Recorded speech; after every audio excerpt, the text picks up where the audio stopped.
Momentum is building by the day to fully legalize marijuana nationally. 10 states have already done that. More restrictions fall away every election cycle. The federal government barely cares about fighting any of this. You hear less and less about the health risks of marijuana. Does that mean there are no risks?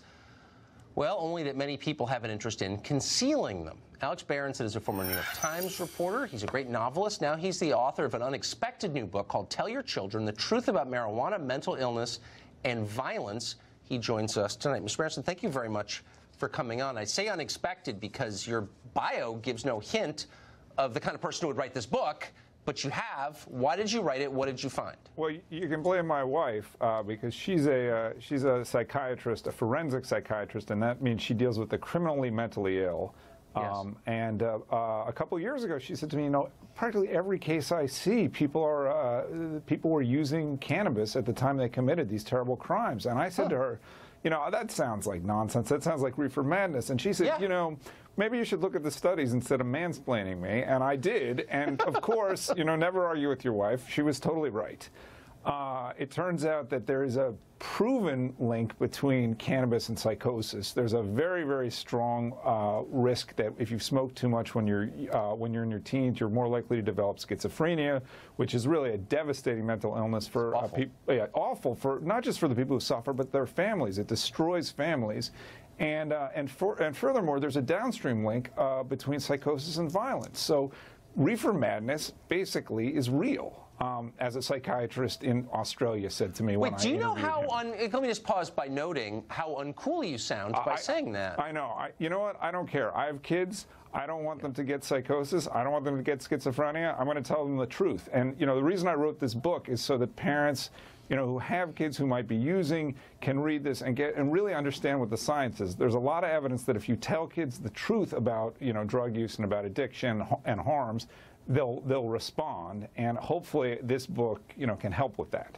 Policymakers don't seem to have any idea about this, or maybe they don't care. What's your conclusion? My sense is they don't have any idea. That the legalization community has been very, very aggressive about yelling reefer madness at anybody who tries to bring this up.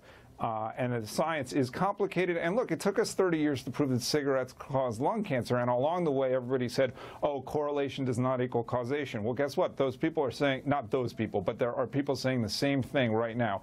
You don't have the evidence. There is a huge amount of evidence. And the National Academy of Medicine basically made this point in 2017, and it was ignored. The elite media just really does not want to deal with the harms caused by cannabis. You got a lot of guts to write something like that, given the world I'm sure you live in, and I admire that. No, I'm dead serious. It's a very unfashionable position for someone in your world and my world to have, and so I'm impressed that you wrote this. Thank you very much, Alex Berenson. Thank you, Tucker. Hope it sells a lot. Well, the left across the country is pushing to decriminalize marijuana, and not just that, but to criminalize many different kinds of crimes: loitering, shoplifting, theft, and tamp down enforcement on those that remain. Richard Goodstein is an attorney, former advisor to Hillary Clinton. He joins us tonight to explain why that's happening. So, Richard, I don't want to be cynical, but you have to think if you're running a country that really kind of shafts young people and makes it very hard for them to get married, have kids, even buy a car, maybe you'd want them to be spaced out and passive, even if more of them are going to get schizophrenia. Am I being too cynical in assuming that? Are you including like the states of Utah? Yeah, I am. So so all these red states that are going to right. So politicians are all the same. They want the money. They don't care about the people. I'm just curious. Are you discriminating between medical marijuana and recreational? Of course I'm. Right. I'm sure that there are health benefits from medical marijuana. I'm sure there's a lot about marijuana we don't know, but we know that heavy recreational use, which becomes more common when you legalize it, there's no question of that, is really bad for people. So why are we pushing this? Well, first of all, I don't think we should be pushing it, certainly on children. I mean, I take what Alex just said to be true, that we don't want our kids getting to become psychotic. Right. But the fact of the matter is, the amount that people are going to be using is going to be used whether it's legal or not, and better, it should be regulated. We should be taxed.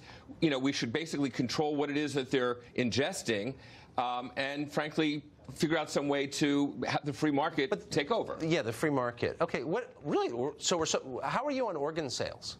No, since you're a free market guy now, and you're all about letting people do what they want with their own body. Not just now. I've actually been a free market guy all along. Then where are you on the poor selling their kidneys? Yeah, I'm bad. I'm down with that. Oh, you're down with that. You're okay with that? No, look, the fact of the matter is, obviously, everything that he just said, that Alex just said, could be said about alcohol. Yeah. Why don't we tell our kids about the dangers of that too? And we absolutely should. I agree, but and yet somehow or other we've like given up on that one. But somehow or other we're going to fight this on marijuana. Well, Don't get me wrong. I mean, just because one's bad doesn't mean the other's better or good or what. So you see Rahm Emanuel, who did really nothing to fix Chicago at all. The city's in worse shape than when he got there. And his final solution is, well, for Chicago is we need more casino gambling and more weed to raise money for the bottomless pit that is our local government. That really sends a pretty clear message. Like, I don't care at all about the people who live here. Yeah. I hate them. I'm trying to exploit them with more addictions. Doesn't it say that? Again, other politicians have encouraged gambling. They have, Republicans yeah. as well as Democrats. And they should be ashamed. That's not a partisan issue. We can concede that. Oh, correct? I already said that at the outset. Yeah, okay. I'm just saying it's disgusting. Right. It's totally wrong, and nobody ever says that. Yeah, Why? I agree. I don't think that gambling is a great positive influence on the country. And I think as far as weed is concerned, the fact of the matter is what he's trying to do is routinize it, as opposed to, frankly, let's just talk about the wall just for a second. If marijuana were legal, we would have less crime. We know that because these bad guys in Mexico would not have the incentive, and we've actually statistically seen that in California. Let me just ask a final question, since I have the data, and it sounds like you don't. Has legalized marijuana eliminated a black market in marijuana? And the answer is no, not at all. Well, we actually know that by 78%, Border Patrol people or seizures are down, and where it's up, marijuana is moving through the actual border, the entry sites, right? A wall's not going to stop. Because Americans grow better marijuana than was ever grown in Mexico. That's the truth. It's grown indoors hydroponically. It's one of the great success stories of American agriculture. It's just really bad for you. That's the point. And politicians don't care because they don't care about the people who live here. Maybe you and I can end on one thing. Can we agree that sort of research and data could actually contribute to this? Yeah. Why not have it here? We have it, elsewhere. I think that would be good. Look, I'm always for science. Right. Always. Good. Okay, unlike the left. I believe in science. But, all right, we'll continue. Good. Richard, thank you. Of course.